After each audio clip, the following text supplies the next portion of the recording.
Hello, hello, hello, and welcome to the first ever episode of Lost in the Grind, a podcast with Nick and Matt. Hello. I am Nick, and that's Matt, and we're going to talk today about some UFC. So, here's how the show works. We're going to talk about upcoming UFC events, specifically this weekend, December 10th through the 12th, 3 nights, back to back to back UFC content. A crazy lineup of shows. The UFC has never done anything like this. It is 3 nights of the best fights they've put out in almost a decade. Jose Aldo, Conor McGregor, Chris Weidman, Luke Rockhold, Jacare Souza, Yoel Romero, Damian Maia, Gunnar Nelson, Uriah Faber, Chad Mendes, Frankie Edgar, Paige VanZant, and newcomer Sage Northcutt, just to name a few. I'm so excited that this our first show is going to get to be something so crazy. We're also going to give our picks. We're going to talk about the crazy upset that took place at Bantamweight at 193, Ronda Rousey losing to Holly Holm, and where does that put Miesha Tate in all of this? There's a lot of speculation going around. It's going to be great. I can't wait to jump right into that. We've also got segments planned for the future. This week, a little bit light on the segments, heavy on the content, because 3 nights of fights to go Joe Rogan. It's pandemonium. It's crazy. It's the craziest thing I've ever seen. This is going to be a show to remember. I'm really pumped to share in the segments and talk about stuff. Matt's got one planned for tonight. It's fantastic. But if there's ever anything you guys want to talk about, please post it in the comments. We'll talk about it next week. We'll get to it. We'll answer it. We'll take your questions. It doesn't matter. Anything you want to talk about.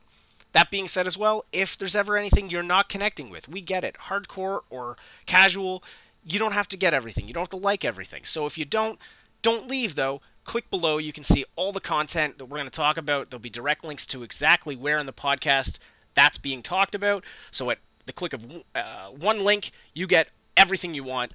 It's fantastic. I cannot wait to get into this. Matt, we've got your segment coming up. You know what I miss. It's looking great. I'm so glad that we're going to get to start the show like this. So let's get into it. I can't wait. I can't wait either. All right, so let's get into this right away. We're going to talk about Chris Weidman versus Luke Rockhold first. I think this could be maybe fight of the year. I'm not going to lie to you. I think this is maybe the most exciting fight on the card because, and I'll get into it later, I think that the Aldo-McGregor fight could end like in a snap. Of course, that's my phone going off in the first recording of this. Fucking put it on silent, jerk. I've done that, dude. I'm so professional here at Yeah. Lost in the Grind. Okay. So, anyway, Chris Weidman, right? He's amazing. Beat Anderson Silva. He's fantastic. Luke Rockhold, also great. When you see this fight going down, how do you see it, Matt? What do you see? Honestly, I think I see Weidman winning by knockout in either the second or third round. Okay. Okay. Because Rockhold does not want to grapple with him. And I mean, how can you want to grapple with someone that almost got Anderson Silva in a leg lock? Yeah, in but the first like minute and a half of a fight. Okay, and I can see that, but Luke Rockhold wrestles every day in the clinch with Daniel Cormier and Cain Velasquez.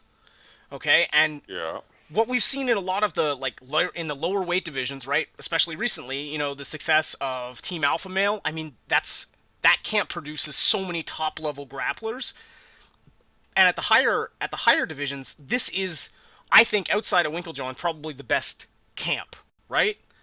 Yeah. And at least for current performers. And I don't think that Chris Weidman gets the training that he does, like that whole old saying of like iron sharpens iron kind of thing.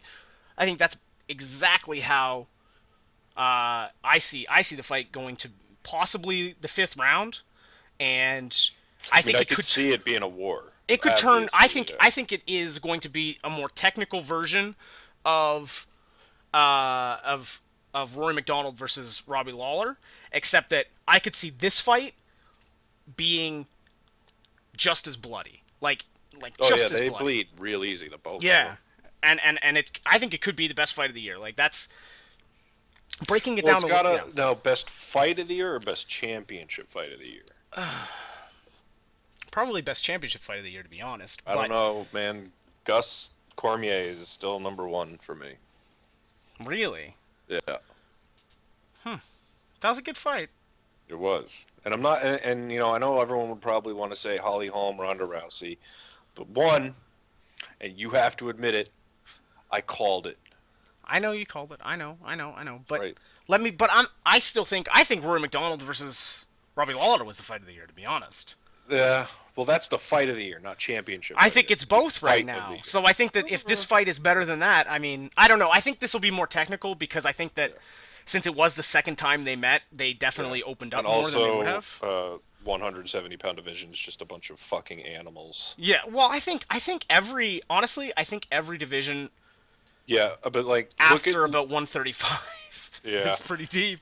yeah. I'm not talking about deep. I'm talking about just like the way they fight. I mean, look at Condit. Look at Oh, Condit's a Matt monster. Brown. Look at all these dudes are just just visceral. Is the only word you can use to describe how they fight.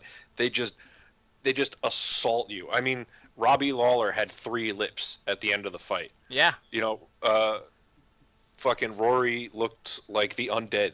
Like yeah. you don't see that in other weight divisions. You Like these absolutely don't. people are absolutely brutal.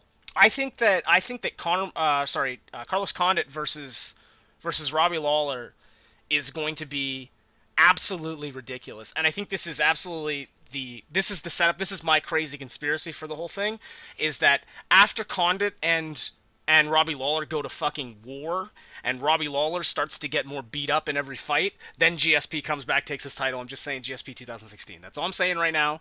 Well, you saw Ben Henderson called him out. Man, GSP would tune up Henderson. He would knock that toothpick through his body. He would You know, jab though, him. He would it jab him looks like into Henderson still oblivion. has a hard time making 170. Dude, does that kid not diet? Like I here I think he am, a fat diets. I guy, think but he's well. I oh mean, he's got man, like 150 pounds of it in his legs. he does have huge tree trunks for legs. Okay, so we got to get Yeah, back on topic here. yeah. Sorry. So talking more about Luke Rockhold here, I think that there are going to be a couple major points for this fight. It's going to be Luke Rockhold with the body kicks. If you saw the way that he Yeah, dismantled Lyoto Machida and absolutely Costas Philippou. he's controlled everyone on the feet. It's his footwork that works into that corner situation where he's like, "Oh, you got a little bit of room to move this way." And then he's like, "Nah, just kidding. Here's a friggin' leg to the chest, to the Look, stomach, see, breaking you." yeah, And then when he gets on that's top, dude, he is an animal, man. He is an animal. he is an animal. His How? jujitsu is Okay, prettier than that of guys half his size, the where they do one twice as much movement. the one war that I saw Luke Rockhold in was against Tim Kennedy back in That Strikeforce. was a good fight. That was a very good fight. Hmm. He Now, says that fight is harder than his current fight. Did you know that? yeah, but that's because he's talking out of his ass and trying to sound confident. Um, the war that Chris Weidman was in with Machida. Hmm. Now, I'm not using MMA math here. I'm not going to equivocate the fact that Rockhold ran through Machida. I'll get Okay. to that in a second. They like they beat each other senseless in Hmm. that fight, and Weidman won, rightfully so. It was incredible. Hmm. If put in the same situation, Rockhold and Machida, and had that kind of war, I don't think Rockhold would have won.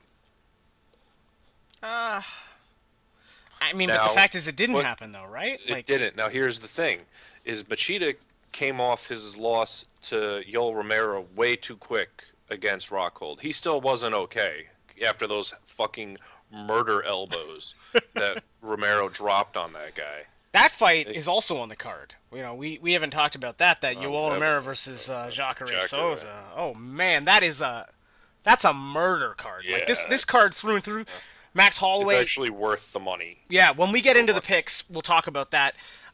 Let's move a little bit forward. We'll talk about the Weedman and his stand up. Now, something that I've been noticing in some of his fights is like the way that he shoots into his double leg is very unique. And given that I believe Rockhold is a southpaw as well, uh, this this could be really interesting. Like I really think that that Luke Rockhold is vulnerable to being pressured. Yep. And He I think is. that I have not seen him do anything in a clinch at all, at and least from his back, right? Like when he or gets the put, clinch. yeah. Weidman almost knocked out Silva. Well, he basically did almost finish Silva starting in the clinch. Yeah, and so he has great clinch boxing. I'm interested to see how that translates. Like these guys are both equal in size, and if you look at their statures, like I mean they are basically mere matches of themselves, right? Yes. So Yes. so it's going to be interesting to see who the stronger guy is in the stand-up clinch, and I think that that's where Weidman being kind of, I don't want to say he's more gritty, but I feel like he's been hit a little bit more recently, Yeah. and I think that there's Vitor something did to tune him that. up a little bit. Like Yeah, there is he's something he's to that. shown that he's got a chin. I mean, Yeah. granted, he fought a completely different Vitor Belfort than Luke Rockhold did because he fought Cheetor Belfort, the TRT laden jackass that Vitor is. Uh, he got blasted Yeah, like yeah. really bad. All right, so then the last thing we'll talk about this is why is the UFC selling this fight as like an East Coast West Coast battle? I mean, New York City. I know that guy just recently got like convicted of. Sheldon Silver. Yeah, Sheldon Silver. There you go. Yeah, he was the major hurdle in putting forth all the legislation. But I mean, why are they selling these tickets as East Coast versus West Coast right now when it's not even relevant? And to be completely honest, I feel like that first New York card, no matter who you put in it, right, it has to be John Jones. Okay, like it's great that they're trying to sell Luke Rockhold and Chris Weidman as the New York champs and stuff, but the truth is that there's one champ of New York and it's John fucking Jones. Like that is Johnny just the way it Bones. is, right?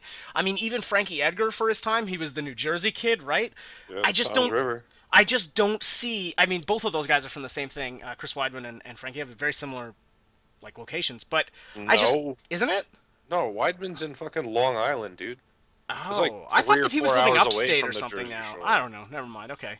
Well, either way, I'm just saying. I think that the whole East Coast West Coast thing that they're selling with Joe Rogan yelling his superlatives over the top of it is just ridiculous. When they could be selling this as what it is, the two most badass dudes at 185 pounds, and just leave it Well, at that. you with the amount of hype Hmm. and just electricity that's being generated by Aldo McGregor, with the fact that every time you see Aldo or McGregor, they're just getting at each other. Mainly more McGregor at Aldo. You gotta you gotta sell it more than just what you said. Like the way you said it is good for hardcore fans that know Hmm. what's going on, but it's not for someone that might be just be tuning in after Ronda Rousey, Holly Holmes. Like, all right, we're gonna watch these two crazy 145ers. Why not have another little rivalry to spice things up? Yeah, I suppose. I suppose. Okay, well, you just said it right there. Going with all the hype around Aldo and McGregor, let's talk about Aldo McGregor.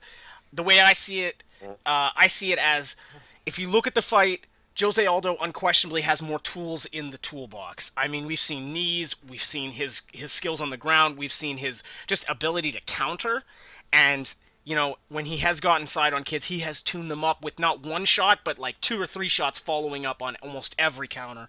You look at the fight against Mark Hominick, you look at the fight, at both fights against Chad Mendes. I mean, when a striker comes in to lead in, he makes them pay, and not just once, but several times. He has not lost in the UFC or WEC for 10 years, and I honestly, like, even today, even seeing them at the press conference, I couldn't pick a winner. I'm thinking, oh my god, I want Conor McGregor to win. I cannot wait for the shit talk if he does win. But I don't know. I can't. See, I I don't can't think pick he it would right shit now. talk. I think he would be the Oh Conor no, McGregor that everyone. he would be like, "See, I told you. I back it up. I Well, yeah, destroy everyone." that's not shit talk. That's him Oh, yeah, but the way that truth he does talk. it, I truth talk. Okay, I forgot you drink the Kool-Aid. So, Fuck okay, yeah, I do. You son so, of a bitch. so the For the Mc... rest of this time, I'm gonna be talking in the Irish accent. all right, so, Fuck. all right, so you think obviously you got the Conor McGregor range. He's I got do. the fancy kicks and stuff, but Jose Aldo also has the kicks. The one thing that I heard today, which is a little bit weird to me for something to come out, and I feel like Jose Aldo's camp is the worst camp for it in the giving away the secrets of what's going on in your camp. Like they're talking about how the fact he might be retiring soon, and just on top of the fact that he hasn't fought in 14 months. That was the last time he fought, dude. Yeah. I mean, not everybody There's can be gonna Dominic be Cruz. That's all I'm no, saying. not everyone can be Dominic Cruz. I think there's going to be a substantial amount of ring rust, especially at the highest level, fighting the most dangerous striker he has ever fought. Okay. And I am saying that without hyperbole. Like, Conor McGregor would probably have put a fist through Mark Hominick. That's true. And I think a lot of people are forgetting that, one, there's no IVs. So Jose is going to have a real rough weight cut. Mm-hmm. Two, oh man, I forgot what I was going to say. Shit. That's okay. That's okay. Continue. I was just gonna say, okay. So what I think that there's gonna be two. There's a couple other major factors as well. The fact that this is back-to-back camps. Okay, we're talking. We're talking not just one camp specifically for one person. We're talking two camps with a little fucking, like a little show in between of just like, oh, hey, this is how much he's grown. There has not been a title fight in the UFC where a fighter has gotten this much information about what another fighter has done ever. Okay, like even though Conor McGregor only has a couple of fights when you think about it in the UFC, the amount of information that goes into being about his camps and his training regimen and everything that he believes in is unrivaled. And that being said, Jose Aldo has now had nearly a year to prepare for a fight against him. So even though Jose Aldo didn't fight him the first time and Conor did get the second training camp, these guys are going to go out in the first round and there's going to be a shitload of damage done. Because these guys have probably got strats, like little pocket strats for what they're going to do. I was watching the video of looking at how the two fighters took punches, and McGregor takes a better punch. You think so? Oh yeah, there was a few that Mendes threw that rocked Jose that did like nothing to Conor. Yeah, but I think that the other thing is you have to take into consideration it may not be strength, it may just be a size thing. Because I think what you're talking about is that overhand right? The uppercut that put down. Uppercut that put down. Okay, well, from what I've seen about Chad Mendes, like his overhand right, he is I don't want to say a better wrestling version of Dan Henderson, but I feel like he's the 145-pound Ryan Bader. He is. And I mean, obviously he has a little bit better leg kicks and stuff, and we'll get into that as we talk about the Chad Mendes fight. But from what I see about the Jose Aldo fight, I have a hard time, like, even though I picked, like the Holly Holm upset, I picked the Rory McDonald loss, but in, like, the best fight I've ever seen. I'm feeling confident about my picks, and I still can't make picks about Aldo McGregor. I can't do it. I truly think I know you can, and I know you think that Conor is fantastic, and I agree he is awesome. He's my favorite fighter right now. I think that he is just without a doubt could be the best ever at some point. But I don't know if he does beat Aldo, he's well on the way for that. Okay, so we've done about another 10 minutes on that, so we'll cover into other stuff, trying to keep things moving along so people don't leave too fast.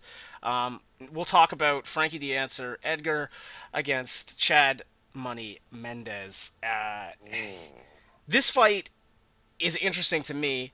This is on the Fight Night card. Friday. Or sorry, that's tough, right? Ultimate Fighter finale. Ultimate Fighter finale, yeah. Sorry, there's so many 22. events. Yeah, we can talk a little bit about that too after, but Chad Mendes versus Frankie Edgar in the small cage. That's crazy. Both of the Fight Night and the Tough finales are going to take place inside the small cage. This is a big fight for Chad Mendes. If he doesn't beat Frankie Edgar, he has no place. He is a man without a division. He'll be a gatekeeper. He is the Michael Bisping of the 145-pound division. Oof, shots fired at Michael Bisping. I don't know about that, dude. I don't agree with that sentiment, but I do agree that if he does lose here, it's big trouble. So, like I said, he could cut weight and go to 135. If he loses a little bit of muscle and gets speed and goes to 135, I think he could be a force to be reckoned with. And then he avenges his camp and beats TJ Dillashaw? You really think so? I don't know. Well, here's how it goes. Oh, you just gave me the ideas. Okay, so right. TJ beats Cruz. Mm-hmm. TJ fights Faber. Okay. TJ beats Faber. Mm-hmm. TJ talks some shit. Makes Money Mendes upset. Mendes fights Cruz for #1 contender fight. Mm-hmm. Mendes wins. and fights TJ, wins, brings the belt to alpha male.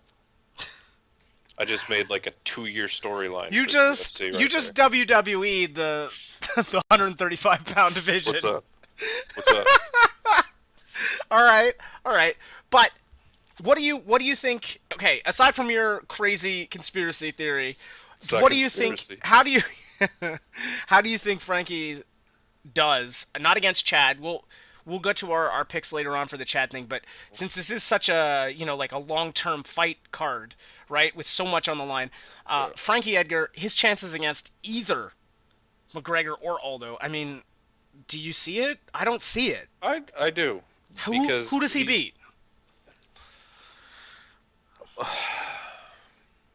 I know Jersey boys got to stick together, all that stuff, but who does It's he not. beat? I Because can't. I don't see him beating Conor McGregor. No, I think mainly if he hadn't gotten battered so badly by Gray Maynard, I could see him having a chance against McGregor. But the amount of damage he took in those two fights alone, not counting the wars that he was in with Ben Henderson, like that up kick, like Hmm. the chin's got to go sooner or later. And if he fights McGregor now, it's sooner. Okay. And then I kind of joked that this is like the battle. This is the real battle of the double leg because both of these guys, Yeah. like it's gonna There are be. some I don't think that there's wrestlers. gonna be a lot of standing. I think this is gonna be a. This I is think gonna there's be. going to be entirely standing. You think it's gonna be one of those? It's just gonna I cancel each think other it's out. yeah, and Oh, Edgar's got way better boxing than Mendes. I don't know about that, dude. I absolutely do know about All that. right, so we'll get into the picks after that. Then let's roll down the fight card. Let's roll down everything to Paige VanZant versus Rose Namajunas, and I feel like I know who your pick in this is, but we'll get to the picks a little bit later. Let's talk about how you see this fight going down. How do you see this fight progressing?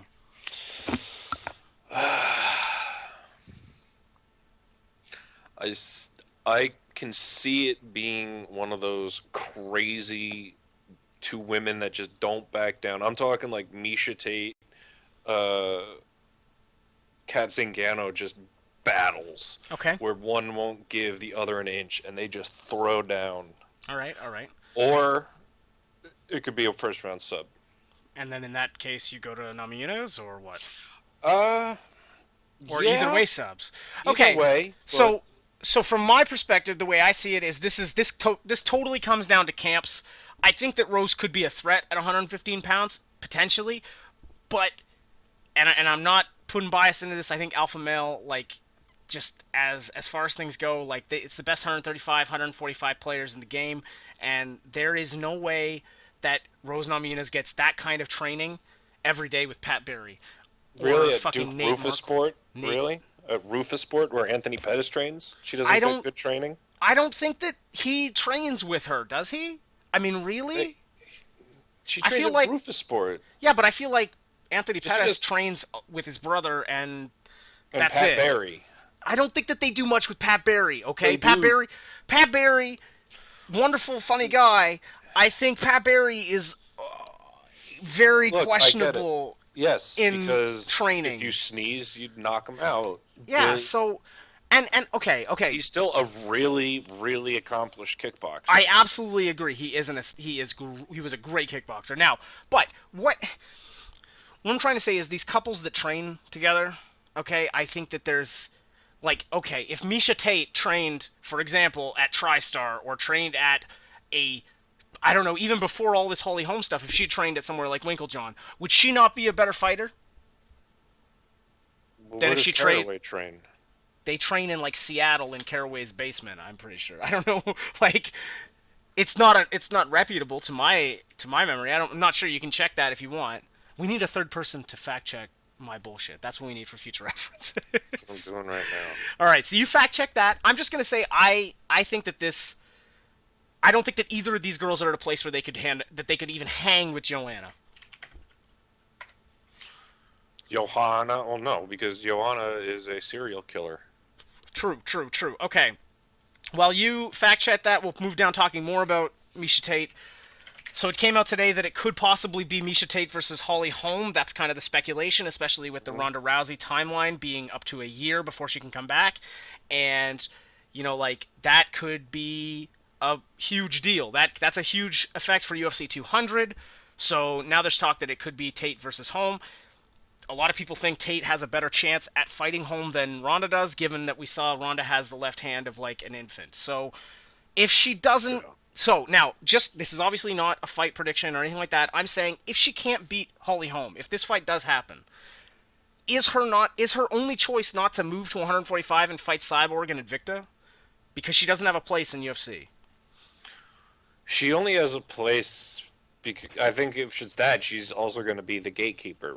Yeah, She's, and sorry to just cut and you she off. would get slaughtered by Cyborg. Okay, but what if? Hang on, hold tight. This is how you got your crazy, like Team Alpha Male redemption story. Don't worry about it, bro.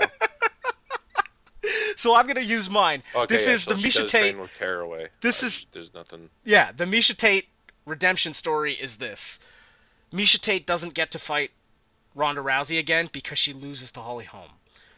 And then she's like, shit, what do I do? That's when she makes a camp change. She goes to Invicta. She fights Cyborg at 145 pounds, dismantles her with her wrestling. Okay? And then she's like, hey, guess what? I'm the champ at 145 pounds. Why don't we finally do this, Ronda? Round 3. Let's do it. And if she never fights her again, so be it. She's the girl who could never beat Ronda Rousey, but she still beats Cyborg, her greatest enemy. Ronda. I don't think so. Ever beat Ronda. I don't think so, but I think that third attempt could be an actual good fight, especially now that we've learned that Ronda Rousey's stand-up is suspect, to say the least. Suspect or non-existent. Okay, so moving on now, we'll talk. I mean, unless there's anything else you want to add about the Misha Tate thing. Oh.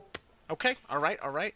So next up, we got Sage Northcutt. I mean, is he the Great White Hype? I mean, He is the White Power Ranger. I feel a little bit uncomfortable talking about that, but yeah, he is. Listen, he is his what parents, Hitler thought of when he thought about Aryans. Does that okay? Now, is he that good though, or is it all just hype? I really can't really say either way from a 30-second fight that he had against a guy that was chunky and stoned out of his mind. Shout out to Monster Energy Drink. Sorry. Okay. So that's what Francisco Trevino was. He was chunky and stoned. So Cody Feister or Fister or whatever it is looks like he really wants to get up in this dude's business because he's a shill for the UFC. According to him. Yeah, I saw that. So, I saw the scrum. Yeah. I think he's probably when I see him for whatever reason, and this isn't just because he trains at TriStars. I really honestly see a GSP 2.0. Yeah. There are a lot of similarities. I mean, I don't know. I'd like to see how he works behind the jab a little bit more before I call him a GSP. Mm-hmm. But I do see. Man, he is as far as physically scary dudes. I mean, he's like that fucking. Remember, you've seen the Little Giants? Yeah. He's like the refrigerator kid. He's just fucking genetically modified and geared towards mixed martial arts. The gear is right, dude. I'm feeling like he's 19 years old and looks like that. Like he's either like that's 0%. That's with body zero. fat. Yeah. Okay. So what happens? And I'm just throwing this out there because we saw John Jones, right? Like John Jones fights 205 right now, but he's been bulking up. He's like deadlifting like 1,000 bajillion pounds. He's like going gorilla mode, as he said. Mm-hmm. He is the scariest physical specimen, I think, in the UFC, right? But now, 19-year-old Sage Northcutt just looks ridiculous. Like, what happens when he gets into his man strength years? Like, when he's like 28? What happens then is he sneezes and people die. Yeah, like, that's what I'm thinking. I'm not thinking these next couple fights. Like, if he wins, that's great. That's fantastic. If he wins and they're not really super impressive, and he kind of like his fad, like his hype dies down a little bit, that's actually, I think, better for him. Because then he'll go a little bit more under the radar, and we'll just bulk and get thick and fucking rape kids. Sorry for your trigger words. My apologies. Trigger warning. Trigger warning. Sorry. Okay, moving down. Let's do our last segment here. You know what I miss with Matt Capone. Please enlighten us, Matt. It's that time. Man, you know what I miss? What's know that, who Matt? I miss? Who do you miss, Matt? I miss Forrest Griffin. You miss Forrest I Griffin. really miss Forrest Griffin. All That right. dude, there's nobody that's been as self-deprecating and funny Mhm. and just fucking hound dog of a fighter Mhm. since him. And I really liked how he made light of the whole Anderson Silva thing. oh, that's one of the funniest things ever. And when he talks Especially, about can I possibly just fighting say, John Jones or whatever, that's hilarious. yeah, can I just say that Yep. after I watched that fight, Mhm. I got really drunk. I was really depressed. Yeah, that was a really sad moment. Yeah. That was a And it oh. was the worst part of it was his previous fight when he fought Tito Ortiz and Mhm. won. This is the second Tito Ortiz fight, where it's still a 3-round fight. Mhm. Um, I had the best sex of my life that night because he won. All right. And let me tell you, like, Oh Jesus. verbatim, I said, your vagina better watch out if Forrest wins. I feel we're gonna have a hard time getting this on YouTube now. No, I'm just kidding. Okay, listen. Yeah. I think talking about Forrest Griffin here, just a random thought. There was talk that Joe Rogan might be leaving UFC and giving up the commentary thing. That's kind of been Oh. hinted at a little bit. I know that's a little bit sad. Yeah. And they may go to the in-house color commentary of like Dan Hardy or a Brian Stan or Ken Flo. Any of those are options. But what about Forrest Griffin? He's funny, and he would say some really wacky shit during the hype videos. Yeah, Like, he would. like I feel like He would really. the only mean, person who could outdo Joe Rogan is Forrest Griffin for the weird shit he would say. He was like, for yeah, the that guy's weird like, shit he would yeah, say. yeah. But like, there's something about the Joe Rogan face that could just never be reproduced or recreated. Oh Just, my like, god, the Joe Rogan face when the Holly Holm knockout happened. Did you Oh, see that? God, That yeah. was amazing. All right, moving forward. And you know who did a little bit of the Joe Rogan face today? Dana White at the stare downs between Conor McGregor and Jose Aldo in that GIF you linked me. Well, actually, that was more him looking at the dollar signs that's coming out of this. Oh, okay. Yeah. Well, anyways, moving forward, we'll do picks now. We'll run down the events. We're gonna go ahead and we will start with the Fight Pass, main card for Fight Night VanZant versus Naomi Nunes, and we'll just do starting, I guess, with Elias Theodorou versus Thiago Santos. Who do you got? I got Elias because he's the most handsome Canadian besides yourself. Oh my goodness. Too kind, too Wow. kind. I would agree. I think that that's also an easy choice for Theodorou. I just feel like he's pretty friggin' big, dude. Yeah. He's a pretty big dude. He's a pretty large man. And if he uses that range, I think that he's gonna be good. I think that Sage Northcutt undoubtedly smashes this Cody. yeah. This Cody is kid. this is This is food to the lions. this like, is throwing a Christian to a lion in the arena. I'm just gonna throw it out there. I'm saying this is gonna be knockout by drop kick. Like it could easily go that way. Maybe like double front flip into a Superman punch. He front flip Superman kicks. punch. No. Ooh, He front a flip kick. kicks. That's the guile. Are you calling No, knockout it's the by reverse guile? It's the reverse guile. Because guile Ooh. goes a flash kick, so he does it, and he like. No one axe has kicks knocked him. anyone out with a flash kick, but I'm down. Yeah, axe kick. Oh, Yeah. that would be amazing.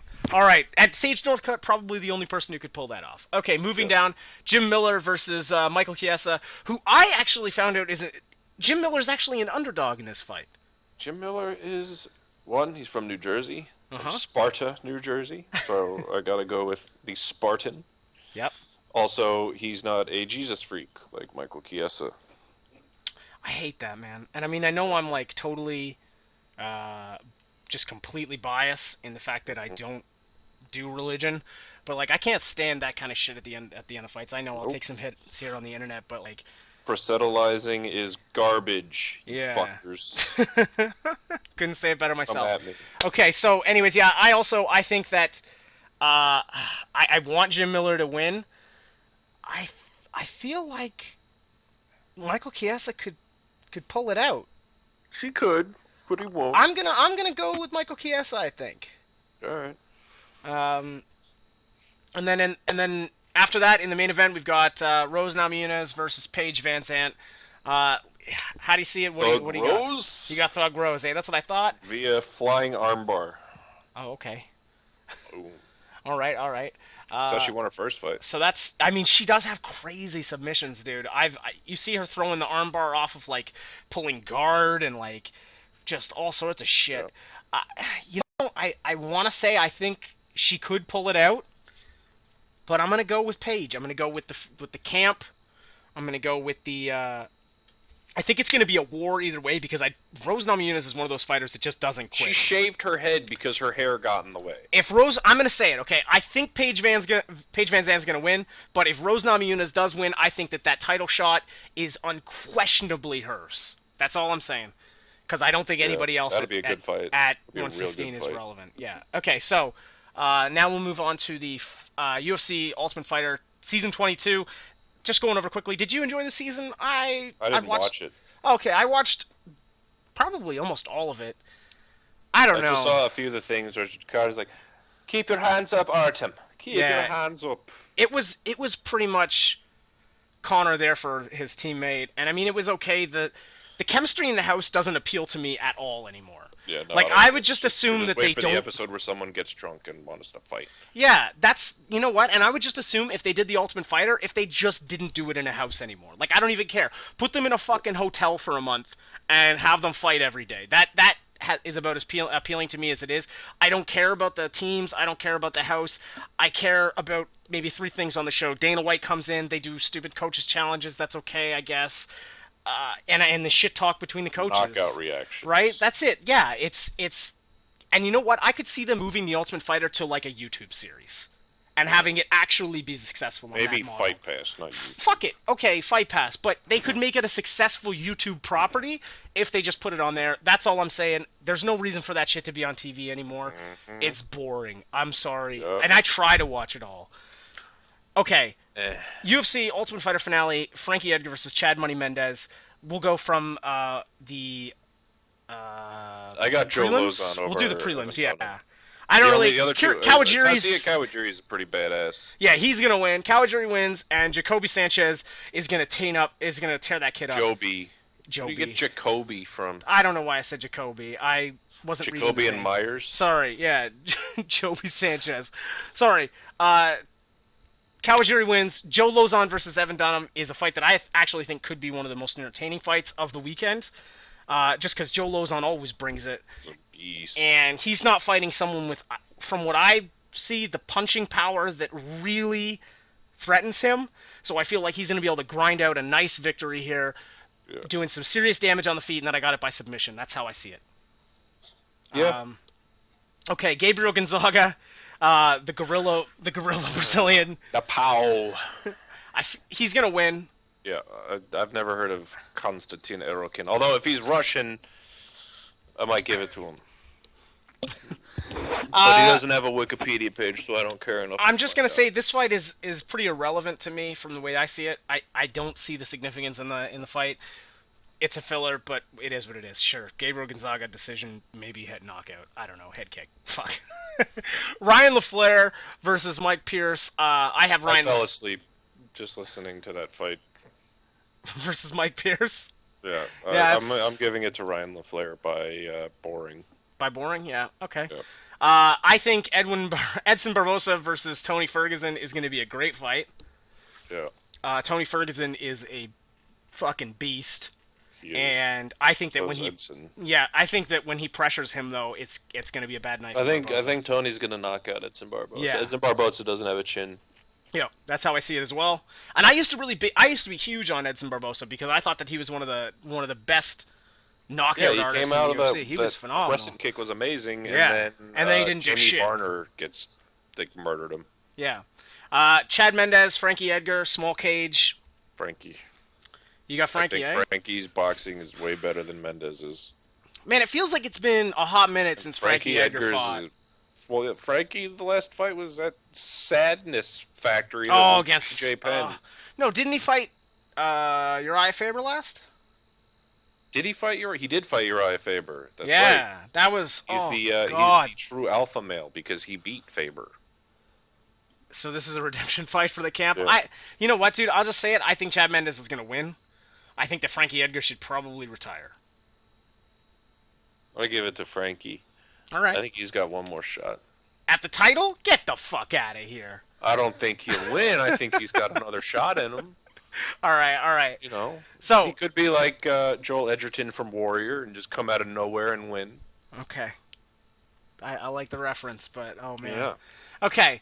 Then we got the big show, Saturday night, UFC 194, possibly the best card in UFC history, at least in the last decade. I'm so excited about this. This is my Christmas. This is my Hanukkah. This is my Kwanzaa. This is going to be a fucking awesome Saturday night, and I cannot suggest if anyone isn't already going to get it or is going to watch it, just fucking stream this shit. I don't know. It's free to watch on the internet if you're pirate. Don't UFC, do that. We pay for our fights. Hang on, no, I meant stream it on YouTube, obviously, to buy it. That's what I meant. From Fight Pass or the YouTube where you buy it. We don't advocate such Don't things. do any of that other stuff, but find a way to see this thing. Go to a Chuck E. Cheese or wherever. Go to a Dave & Buster's or a Buffalo Wild Wings. Chuck E. Cheese. What the fuck? I meant. Chuck E. Cheese. What's the thing? Dave Krabby Buster's. Joe's. Go to Krabby Joe's here in London. What the they fuck show is it. Krabby It's an Ontario place. It's good. Right. They have appetizers. They're cheap. There's a lot of places. Shout outs to Krabby Joe's. Give me the free apps, please. Okay, we need this. We need this to be sponsored by Krabby Joe's or Chuck E. Cheese. Although that seems a little weird. Okay. A kid can be a kid. Prelim card. Joe Proctor. Court McGee versus Alexander Jr. I give or whatever. it to Court. Court McGee. Court. John McDessie. I hate John McDessie because he's French Canadian. So I give it to Yancey. All right. It's easy. Joe Proctor versus Magomed Mustafi. Joe Proctor. I got Joe Proctor as well. Just gonna go up because some of these I just can't. I can't. Tisha Torres versus the stand-in chick. Tisha Torres is gonna tear this girl up. She's gonna Torres her up. And then we've also got Leonard Santos versus Kevin Lee. Sure, okay. Yeah. Why not? Uriah Faber versus Frankie Sands. Uriah Faber redemption fight for that piss poor fight that he had against Edgar, and everyone telling him he should retire. So he's gonna tear this guy up, and then he'll fight someone marginally relevant. Maybe that TJ Dillashaw fight will happen. That would be pretty. Dillashaw, Thriller-Shaw, Killer-Shaw, Dillashaw. But that would definitely have to be the end of Faber's career, though, right? Because it's not gonna happen, right? Okay. He might look like he's 20, but he's pushing 40. Yeah. Okay. So then the main event, which this is the best main card. Yes. The only thing I wish that was on here was like Carlos Condit already, but that can't happen because he's fighting for a belt. So okay, Max Holloway versus Jeremy Stephens. I give it to Stephens. I got Max Holloway. I got Heathen. He's the last time he was on a McGregor card, he motherfucked someone with a flying knee. Yeah. And Max Holloway's on a tear, but Jeremy Stephens at 145, he's been a beast. Okay, I completely agree. But I think there's a very specific reason this fight is on this card, and I think the UFC knows that if Max Holloway wins, they need to eventually, and if Conor McGregor wins, they need to eventually have someone who can come up and fight him. And I think that Max Holloway could easily be the Miesha Tate to Conor McGregor's Ronda Rousey. Poor Miesha Tate's become that kind of term. Yeah, well, and Miesha Tate's my favorite female fighter, so I'm just saying, I don't know. Whatever. Okay, Damian Maia versus Gunnar Nelson. Gunnar. So just to be clear, I had Max Holloway there. I actually have it by knockout, no matter who wins it. But yeah, Damian Maia versus Gunnar Nelson. Gunnar. Absolutely Gunnar. Did you see what he did to Brandon Thatch? I did. He slaughtered Brandon Thatch. I absolutely did, but I think that Damian Maia is in a different class than Brandon Thatch. And with that said, I also think that it's very funny that this fight is as hyped as it is. I know it's kind of still under the radar to the casual fan, but like to the hardcores, like everyone has this fight as like such a this amazing commencement moment. Damian Maia is the past. Damian Maia is up there. He is getting old. Gunnar is the future. But it's really weird to me that like Jake Shields versus Damian Maia was booed, right? Whereas this is like the same thing. This feels like the same fight. This either has to be amazing or it's going to be Gunnar everyone's going to hate it. Better striking than Jake Shields. That's not saying much. It's not saying much, but he has better striking than Brandon Thatch, who is a striker. Okay, and I think Jake Shields... He's got Shields, a really awesome karate style. Okay, either way, I'm taking I'm probably gonna take Gunnar Nelson. I don't know. This fight, I'm close on. I feel like this goes either way, and the more I think about it, the more I realize that this fight is kind of irrelevant to me. Like I'm just not invested in it. The more I talk about it, I think Damian Maia. You know what? Forget it. I'm going with Damian Maia. I'm just saying it happens. It's gonna be a boring fight though. I could be wrong. You would. Jacare Souza versus Yoel Romero. There is not a fighter I hate more in the UFC than Yoel Romero, and I've said that a lot. I can't stand him. Gay son of a bitch. He is I just can't stand him. But that being said, I think that Jacare Souza is, I don't know, overrated. I know I'm gonna take some heat. He's good, but to say he's number 2 at 185 is weird to me. Anyways, I'm picking Jacare. Yeah, I have Jacare by submission, second round. I hope it's violent, and I hope that Yoel Romero gets fucking. His leg. I hope it's a violent fight. I'm looking forward to a good fight between those two. Okay, then we've got the Weidman versus Rockhold. Who do we got? I've got the Chris. You got Chris Weidman? I've got the Chris. I'm on the fence, like I've been saying this whole time. Currently Chris Weidman is the favorite. I think this is the one fight, no matter what. I know I've said that these are a lot of really good matchups, but this is the one fight. If I was betting, I would avoid this completely. Yeah. When I am betting, I'm going to avoid this completely. This fight, I'm not putting anything on this. This is a coin flip. This is who has a better night. I think you do this fight 10 times, it comes out 5 out of 5 each. I'm going to say, from what I saw at the weigh-ins, Chris Weidman. You're on the team, man. Should be on the team. I'm on the team. I was on the team. I like Luke Rockhold. I feel like if he wins, that camp is amazing. That's huge motivation for Daniel Cormier. I kind of want him to win. But at the same time, Chris Weidman is a beast and has shown he has the heart. This is the toss-up. I feel uneasy talking about it. Chris Weidman, sure, he wins. It's going to be a knockout or a submission. No decision, no way. Jose Aldo, Conor McGregor. McGregor, first round knockout. Oh. Okay. I'm not that confident in it. I'm gonna say Conor McGregor wins. I want him to win so badly. This is totally a biased pick. I'm gonna say second round knockout. That being said, if Jose wins, how do you see it? Submission. Yeah. Okay, so that's been our picks. That's been our coverage for tonight for the 194. You've basically been joining the first episode of Lost in the Grind. A podcast with Nick and Matt. Hope you enjoyed it. We're just doing this for fun, just to kind of get some bragging rights going for some picks, and just have some fun. So I have them for posterity, so people don't think I'm bullshit about calling Holly home. Yeah. All right, well, hopefully you can get your ego stroked next week. I'm gonna. When we do episode 2. Stroking. Many strokes until then, and I wish all of you listening a happy stroke. I don't know. Fuck it. Sure. Please tune in next time. Lost in the Grind, a podcast with Nick and Matt. Ciao. Ciao for now.